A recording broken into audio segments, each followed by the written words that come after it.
Thank you very much. Colleague ministers and the representative from CARICOM, the media. This evening is a very exciting evening for me as host minister because the week has come to an end.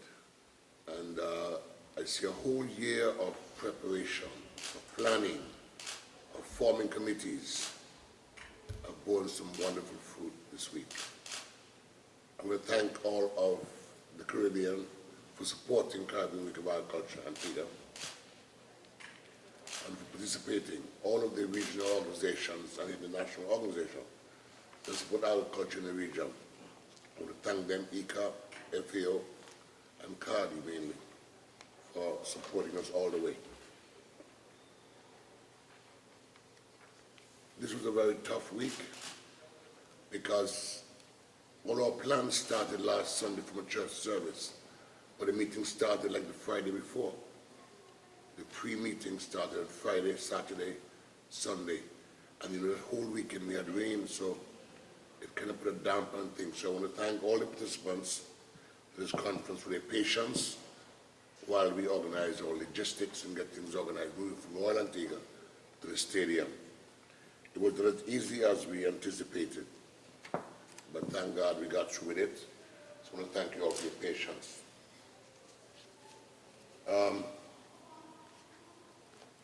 We discussed many things at the last couple of days. I want to just highlight one or two things. The Antiguan Cuban doctors. We have been having some problems over the years with our medical doctors that came back from Cuba as to whether or not they could practice in Antigua and Barbuda. So what I did, when we set up a medical school in Antigua a few years ago, I made sure that they set up a veterinary school, that our Cuban-trained vets will not go through the same problem the medical students went through.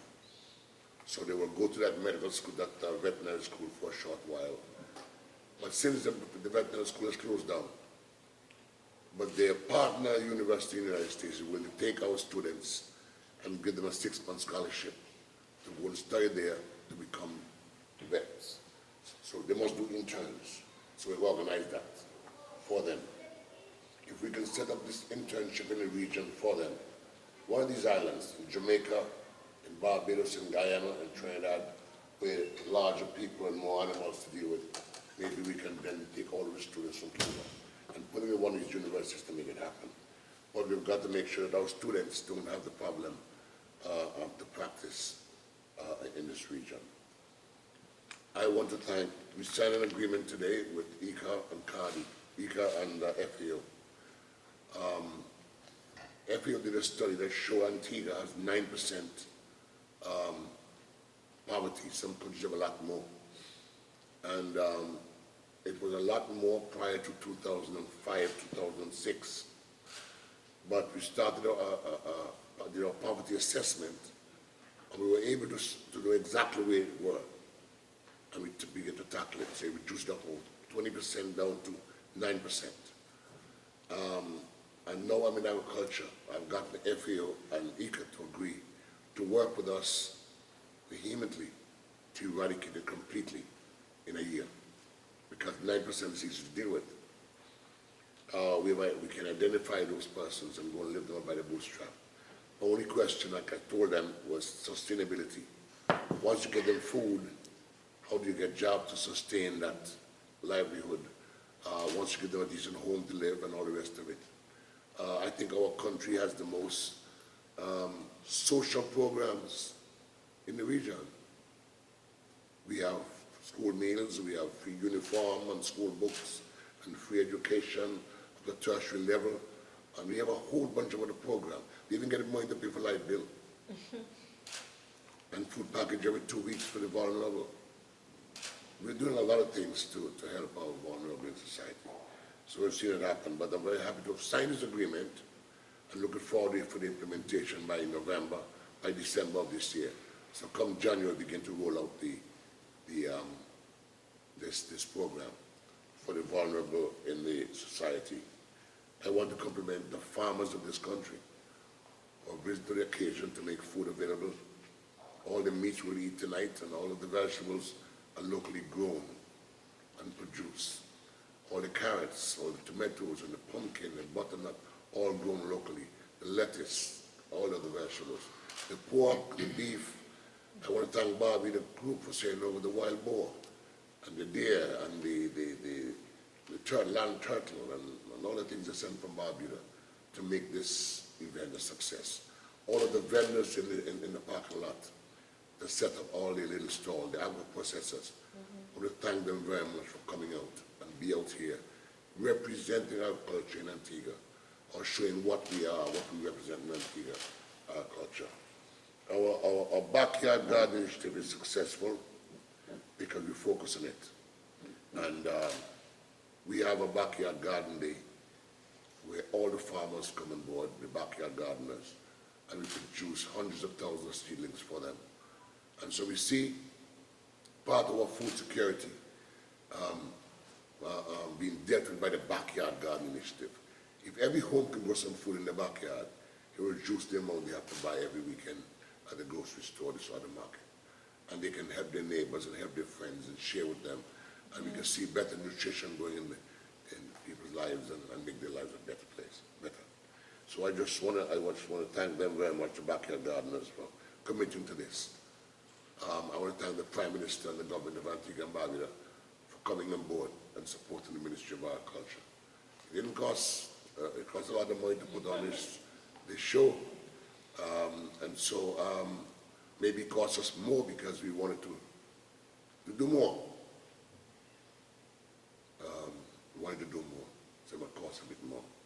But nonetheless, it's all well and good to show that agriculture in Antigua is alive and well. Tomorrow is a tour that will take some of you on to see what we're doing out there in the field of agriculture. Just flying over Antigua will not even believe that Antigua have agriculture.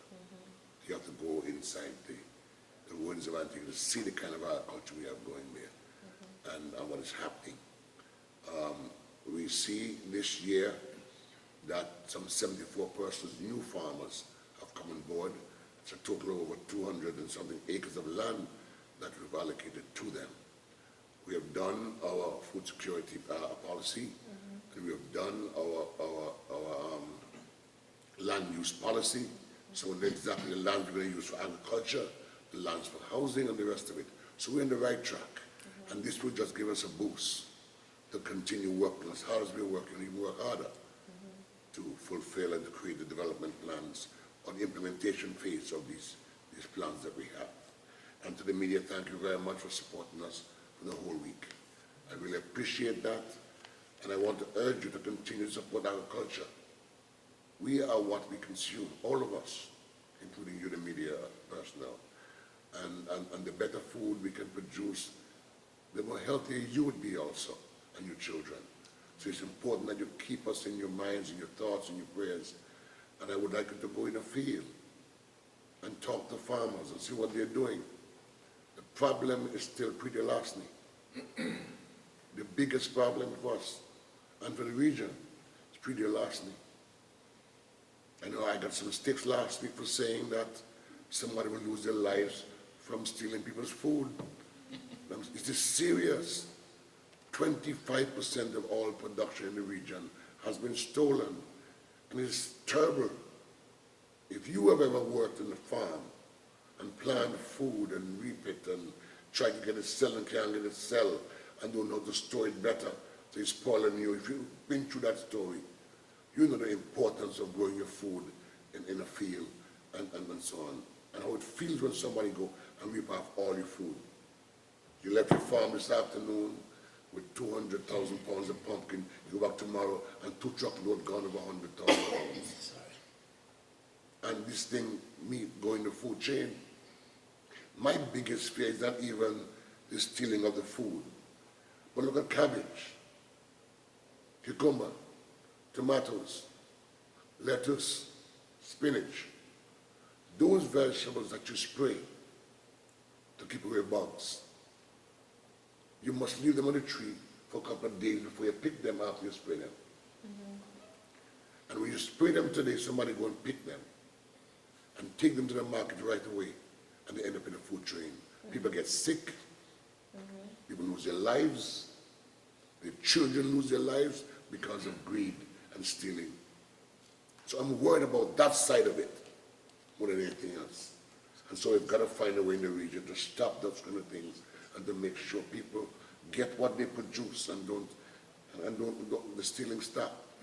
I want to thank the police for coming on board with us in Antigua and to urge the police agencies around the region to come on board with the Ministry of Agriculture to make sure we create a regional policy to stop this thing from happening the way it has been happening. 25% is too much to lose. And so I want to thank all of you once again for coming to Antigua, and I hope that tonight we'll enjoy the evening. Thank you.